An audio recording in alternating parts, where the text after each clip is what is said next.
Hello friends, आप सभी का स्वागत है के रीडर्स में। आज मैं आपके लिए जो बुक समरी लेके आया हूँ उसका बुक का नाम है the richest man in Babylon. अगर आपको अमीर बनना है तो अमीर लोगों से सीखना होगा, तो ये बुक समरी ध्यान से सुने, हो सके तो इस बुक को खरीद कर पूरा पढ़े। दोस्तों, the richest man in Babylon George H Klaasen ने लिखी है। लेखक एक रिटायर्ड सोल्जर था जो बाद में एक बिजनेसमैन बन गया। उसकी एक बुक फाइनेंशियल एडवाइस पर सबसे फेमस स्टोरी है। इस बुक के आइडिया सच में इफेक्टिव हैं और आज की प्रेजेंट लाइफ में उतने ही काम के हैं। इसमें एंशिएंट बेबीलोन के बारे में एक स्टोरी है। स्टोरी का मेन थीम है मनी मैनेजमेंट के 7 बेसिक प्रिंसिपल को इस तरीके से समझाया ना ताकि ये इजीली सबकी समझ में आ सके। जैसा कि नंबर 1, एक बेटर फ्यूचर के लिए अपनी टोटल अर्निंग का कम से कम 10% किसी इन्वेस्टमेंट फंड में सेव करे। नंबर 2, जो 90% आपके पास बचता है उसमें गुजारा करे और हो सके तो उसमें भी कुछ सेविंग करे। नंबर 3, आपके पास जो भी कैपिटल है उसे ऐसे प्रोजेक्ट्स में इन्वेस्ट करे जिसका कंपाउंडिंग इंटरेस्ट मिलता हो और आपकी सेफ स्टडी इनकम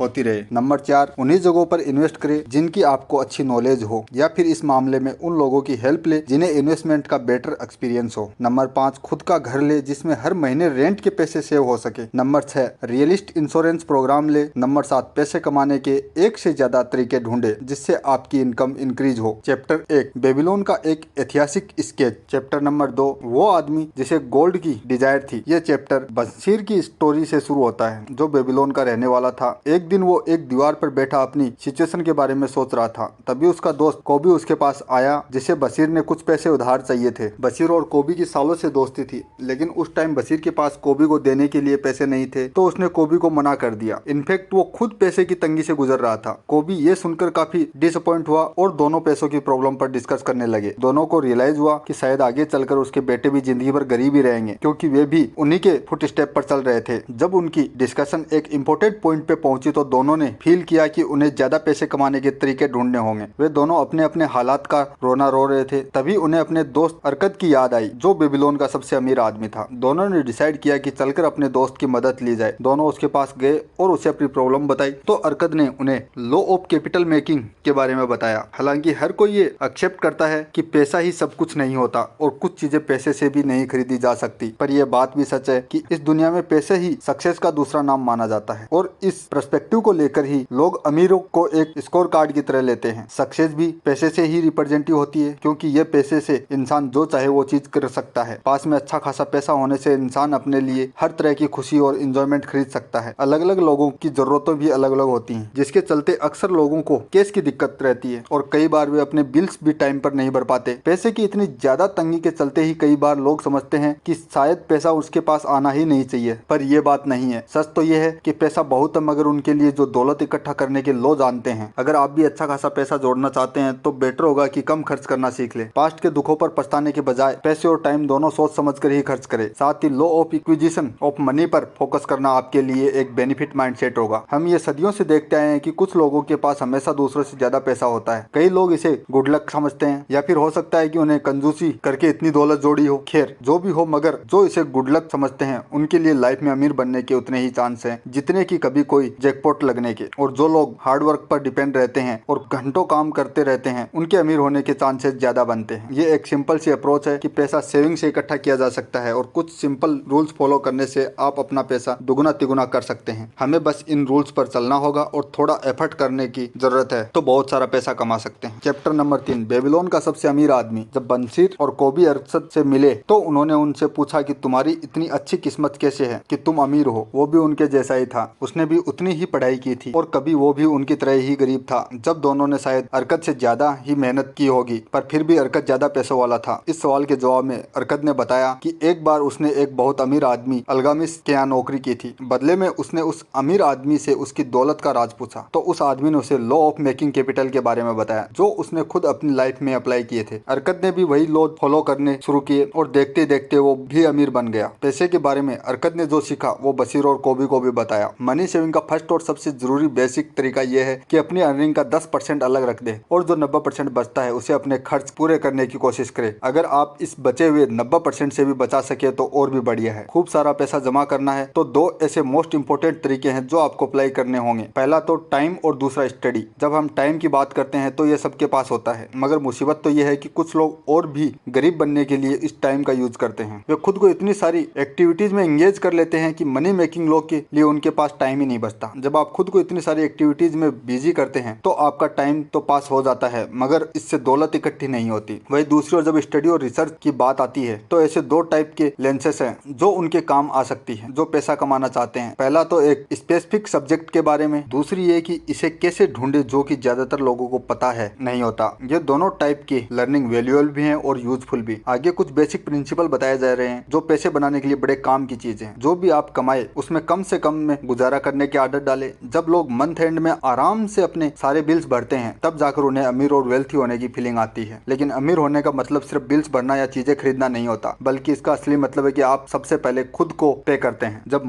हर मंथ आप जब बाकी बिल्स भर सकते हैं तो पहले खुद के लिए पे क्यों नहीं कर सकते। अपनी अर्निंग का 10% खुद को पे करना आपके फ्यूचर में काफी हेल्प करेगा। एक्चुअल में ये पैसा जोड़ने का बड़ा बेनिफिशियल तरीका है। लाइफ में असली चेंज तो तब आएगा जब हर मंथ के शुरू में आप सबसे पहले खुद को लिए पे करेंगे। अगर आप ये कर सकें तो डेफिनेटली बाकी के पैसे से आप पूरा मंथ निकालना सीख लेंगे और बदले में आपकी कैपिटल रिजर्व धीरे धीरे बढ़ती जाएगी। हमेशा उनकी एडवाइस ले जो इस मामले में बेस्ट हैं। अब जैसे कि मान लो आप बीमार हो तो आपको डॉक्टर के पास जाना पड़ेगा ना कि प्लम्बर के लिए। सेम बात यहाँ भी अप्लाई करनी होती है। अगर आपको किसी चीज में एडवांस चाहिए तो जो लोग इसमें एक्सपर्ट हैं आपको उनके पास जाना चाहिए। आखिर एक एक्सपर्ट की एडवाइस हमेशा इंपॉर्टेंट होती है। जब आप अपने लिए कैपिटल बिल्ड करना शुरू करें तो स्टार्टिंग स्मॉल इन्वेस्टमेंट से करें, मगर साथ ही ये भी इंश्योर कर ले कि आपका पैसा सेफ जगह में जाए। बिना जांच पड़ताल के एक पैसा भी इन्वेस्ट ना करें वरना आपका पैसा वेस्ट चला जाएगा। हमेशा याद रखें कि हर इन्वेस्टमेंट जेन्युइन नहीं होती, इसलिए आपको इस मामले में केयरफुली होने की जरूरत है। Chapter number 4, 7 cures for a lean purse. इस चैप्टर में राइटर ने आपके पर्स को हमेशा भरा हुआ रखने के 7 सीक्रेट शेयर किए हैं। ये 7 टेक्निक्स हैं। नंबर 1, आपको सबसे पहले ये सीखना है कि आपका पर्स हमेशा भरा हुआ कैसे रहे। आपको बस एक सिंपल रूल फॉलो करना है। जैसा कि अगर आप अपने पर्स में 10 कॉइन डालते हैं तो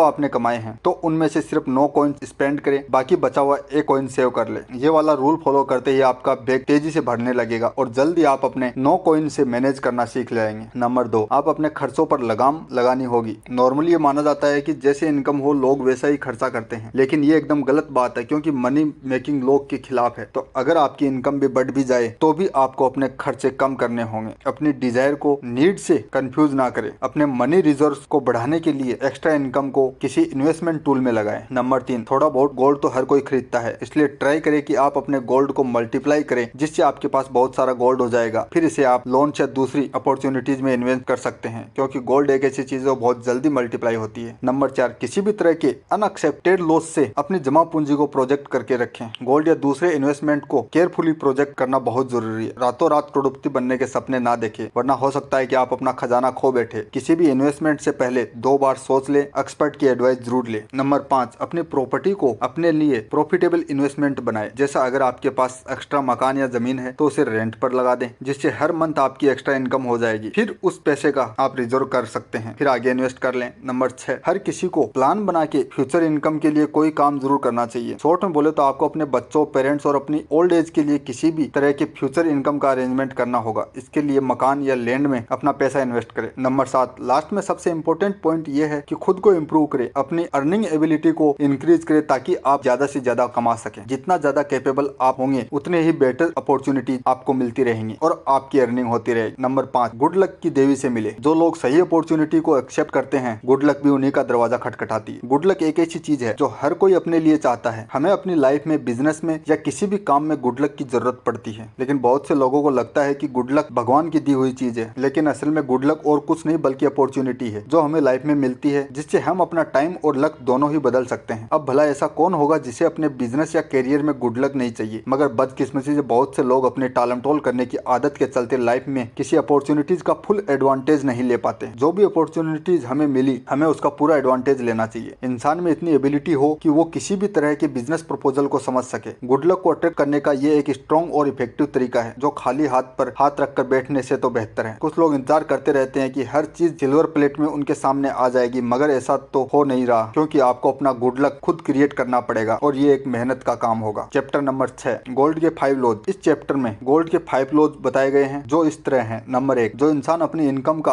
1/10 सेव करता है वो अपने और फैमिली के बेटर फ्यूचर के लिए आराम से गोल्ड जमा कर सकता है। जो लोग गोल्ड को प्रोडक्टिव करने में इन्वेस्ट करते हैं ये उनको बड़ी जल्दी और डिलीजेंट तरीके से प्रॉफिट दिलाती है। नंबर 3, इंटेलिजेंट लोग जो इसे सही ढंग से सही जगह पर इन्वेस्ट करते हैं उनके पास ही गोल्ड रहता है। नंबर 4, जो लोग गलत तरीके से गोल्ड को बेवजह कहीं भी इन्वेस्ट कर लेते हैं उसे गोल्ड से कोई प्रॉफिट नहीं होता बल्कि उल्टा नुकसान ही होता है। नंबर 5, गोल्ड ग्रीडी लोगों से दूर भागता है जो इसे ऐसे प्रॉफिट बनाने के लिए यूज करते हैं जो एक तरह से इम्पॉसिबल ही होते हैं। चैप्टर नंबर 7, बेबीलोन का गोल्ड लेंडर। इस चैप्टर में स्टोरी थोड़ी डिफरेंट ट्रैक पर मूव हो जाती है। ये स्टोरी एक स्पेयर मेकर की है जिसे राजा से 50 पीस गोल्ड गिफ्ट मिलता है। उसे बढ़िया क्वालिटी के स्पेयर्स बनाने होते हैं। जो स्पेयर मेकर रोदान एक मनी लेंडर के पास जाता है जिसका नाम था मंथोन। रोदान माथोन से मॉनेटरी एडवाइस लेना चाहता था क्योंकि उसे इस बारे में कोई खास आइडिया नहीं था और साथ ही उसने ये भी बताया कि उसकी बड़ी बहन अपने हस्बैंड आरामान के लिए कुछ पैसे चाहती थी जिससे कि वो एक मर्चेंट बन सके। रोदान की बात सुनकर माथोन उससे कहता है कि वो उसे 2 डिफरेंट स्टोरी सुनाएगा जिसे सुनकर शायद वो कोई बेटर डिसीजन ले सके। अपने फ्रेंड की हेल्प करना कोई ना कॉमन बात है लेकिन अगर आप हेल्प कर रहे हैं तो कुछ इस तरह करें कि वो आपके दोस्त को कोई एहसान ना लगे। जैसे एग्जाम्पल के लिए माथोन एक फार्मर की स्टोरी सुनाता है जिसे एनिमल्स की लैंग्वेज आती थी। एक दिन शाम के वक्त वो फार्मर अपने स्टेबल के सामने से गुजर रहा था तो उसने बेल को गधे से बोलते हुए सुना कि मेरा काम तुम्हारे काम से ज्यादा मुश्किल है क्योंकि मुझे पूरा खेत जोतना होता है जबकि तुम सिर्फ फार्मर को अपनी सवारी कराते हो। बेल की बात सुनकर गधे ने कहा कि तुम कल बीमार होने का नाटक करना फिर तुम्हारा काम मैं कर लूंगा। दूसरे दिन प्लान के हिसाब से बेल बीमार हो गया तो फार्मर ने उसके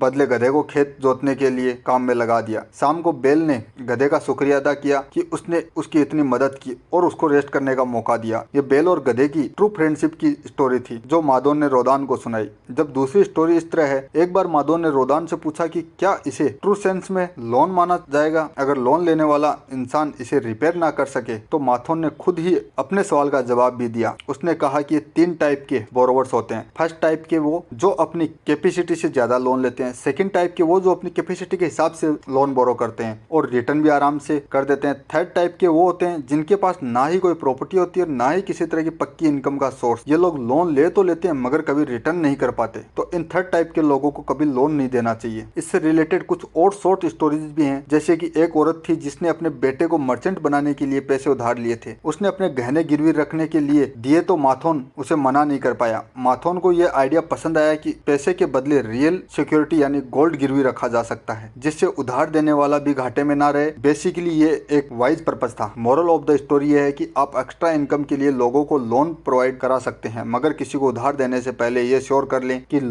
लेने वाला आपके पैसे लौटा भी पाएगा कि नहीं। अगर आपके पैसे फंस गए तो इससे आपका बड़ा लॉस होगा। इसलिए बेटर होगा कि थोड़ा अलर्ट रहा जाए ताकि बाद में पछताना ना पड़े। हमेशा अपनी सिक्योरिटी का ध्यान पहले रखें। इन दोनों स्टोरीज में हमें पहली सीख तो ये मिली कि दूसरे का बोझ अपने सर ना ढोएं। दूसरी सीख ये कि अपनी इनकम इंक्रीज करने के लिए लोन पर पैसा देना एक बढ़िया आइडिया है लेकिन पॉइंटलेस प्लेजर यानी बेमतलब के लिए पैसे उधार देने से आपका लॉस भी हो सकता है। चैप्टर नंबर 8, बेबीलोन की दीवार, द वॉल्स ऑफ बेबीलोन। एक इंसान की नीड और प्रोटेक्शन की डिजायर का एक आउटस्टैंडिंग एग्जाम्पल है। इस चैप्टर में एक सोल्जर की स्टोरी है जो बेबीलोन के गेट्स का गार्ड था। अपनी 160 फीट हाइट की वजह से बेबीलोन की वॉल बहुत पॉपुलर थी। एक बार एक एनिमी ने बेबीलोन पर अटैक कर दिया। 4 हफ्तों तक लड़ाई चलती रही मगर कुछ दीवार की हाइट और थिकनेस की वजह से दुश्मन ने हार मान ली, पीछे हट गया। इस स्टोरी से जो हम सीख सकते हैं वो ये है कि हम चाहे तो किसी भी अनएक्सपेक्टेड ट्रेजेडी से खुद को गार्ड कर सकते हैं, बस खुद को शांत रखने की जरूरत है। चैप्टर नंबर 9, बेबीलोन का कैमल ट्रेडर। ये चैप्टर एक भूखे आदमी के बारे में है जो 2 दिन से भूखा था इसलिए उसने 2 फिग्स चुरा कर खा लिए और इससे पहले कि वो पकड़ा जाए भाग गया। जब उस भूखे आदमी को जिसका नाम तारकत था एक दबासिर नाम का आदमी टकराया। दबासिर कभी सीरिया में स्लेव हुआ करता था। किसी जमाने में वो अपने फादर के साथ उसके सैंडल मेकिंग बिजनेस में हाथ बटाता था मगर अपनी एक्स्ट्रा वेटिंग लाइफ स्टाइल की वजह से उसने सारा पैसा उड़ा डाला था। उसके सर पे उधारी चढ़ गई थी। उसकी बीवी भी उसे छोड़कर चली गई थी। दबासिर तारकत को एक ढाबे में लेकर गया और उसको खाना पीना खिलाया। उसने तारकत को अपनी लाइफ की ट्रेजेडी स्टोरी बताई कि कैसे वो सीरिया में गुलामी की जिंदगी जी रहा था और वहां से किसी तरह बचकर भाग गया था। फिर उसे एक नया मास्टर मिला जिसने उसे अपनी बीवियों के हरम की देखभाल के लिए गार्ड की नौकरी दे दी। किस्मत से उसके मास्टर की सबसे बड़ी वाइफ ने कहा कि उसके पास पहले ही बहुत से गार्ड हैं इसलिए तारकत को केमल की देखभाल का काम दे दिया जाए। इस तरह सब कुछ लुटाकर गरीबी की मार झेल रहे एक इंसान को फिर से अच्छी लाइफ जीने का मौका मिला और वो अब हर तरह से आजाद था। इस स्टोरी से हम ये समझ सकते हैं कि जहाँ डिटर्मिनेशन होता है वहाँ कोई ना कोई रास्ता निकल ही आता है। चैप्टर नंबर 10, बेबीलोन के क्ले टेबलेट्स। ये चैप्टर 5 टेबलेट्स में डिवाइड है। हर टेबलेट में दबासिर की स्टोरी और भी डिटेल में दी गई है। इसमें बताया गया है कि दबासिर ने कैसे अपने सारे कर्जे उतारे, अपनी लाइफ के साथ एक एक हेल्दी और वेल्दी लाइफ जीने लगा। टेबलेट नंबर 1 में दवासीर के कैपिटल मेकिंग लॉ को फॉलो किया और अपनी सैलरी का 1/10 हर महीने बचाया। जब वो बेबीलोन वापस आया तो उसकी बीवी भी उसके पास लौट आई और दोनों खुशी से रहने लगे। दवासीर अपनी अर्निंग के 7/10 से अपने सारे बिल्स भर देता था, फिर बचे हुए पैसे से वो पूरा मंथ निकाल लेते। वो बाकी के बचे 2/10 से क्रेडिटर्स के कर्ज चुका देता था। दूसरे टेबलेट में वो अपने 2/10% मनी को स्प्लिट करता था, फिर क्रेडिटर्स की लिस्ट बनाकर देखता था कि उसे कितने को पैसे देने हैं और कितने लोगों को उसका पैसा चुकाना है। तीसरे टेबलेट में दवासीर ने एक्सेप्ट किया है कि जब वो बेबीलोन में था तब उसने बड़े बेवकूफी भरे काम किए थे। उसके कुछ क्रेडिटर्स उसकी हरकतों के लिए उसे कोसते रहते थे, कुछ उसे पैसे लौटाने के लिए धमकाते थे और कुछ रिक्वेस्ट करते थे कि वो उनका पैसा चुका दे। मगर इस बार दवासीर ने पक्का इरादा किया कि वो सबकी पाई चुका देगा। चौथी टेबलेट में दवासीर ने क्लेम किया है कि वो उसकी वाइफ अब खुशी से एक हेल्दी और वेल्दी लाइफ जी रहे हैं। वो मनी मेकिंग लॉ उसने अपनी लाइफ में अप्लाई किया है, उससे उनकी जिंदगी की गाड़ी पटरी पर आ गई थी और वो अब एक स्लेव नहीं रहा बल्कि एक रेस्पेक्टेड आदमी बन गया। फिफ्थ टेबलेट में दवासीर ने कहा है कि अब 12 महीने हो गए हैं और उसने अपने सारे कर्ज उतार दिए। अपनी अर्निंग का 2/10 स्प्लिट करके दवासीर को अपने सारे क्रेडिटर्स को बराबर पैसे देकर सारा कर्ज उतार दिया था।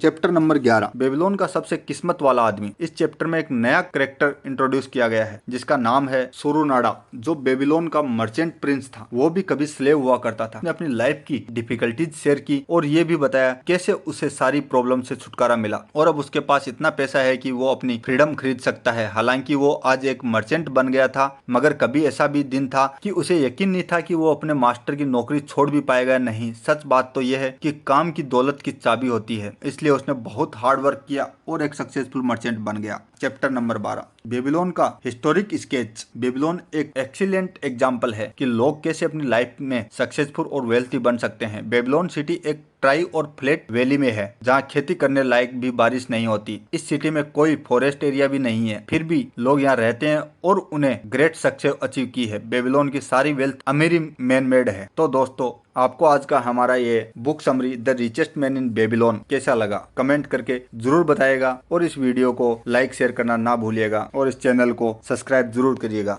धन्यवाद दोस्तों।